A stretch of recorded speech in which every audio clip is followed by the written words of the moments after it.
I have this African violet that's not doing that well. It's an older plant and it's been quite beautiful in its day, but there were actually two plants in the pot and one of them has died and this one's not looking that well. So what I'm going to do is take a couple of the leaves and start some new plants. So I've just cut off one leaf.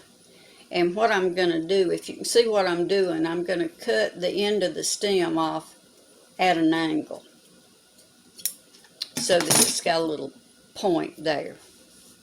And I have in a small pot, this is African violet potting soil. It's formulated specifically for African violets. And I usually use a pencil, but you can use anything like a straw.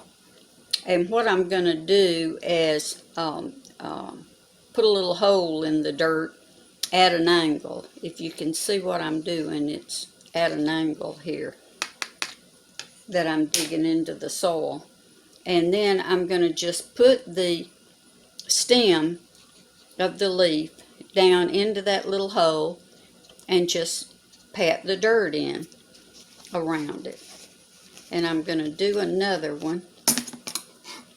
I'm going to take this little healthy looking leaf right here and cut it off, and I actually cut it off at an angle so I don't have to trim it anymore.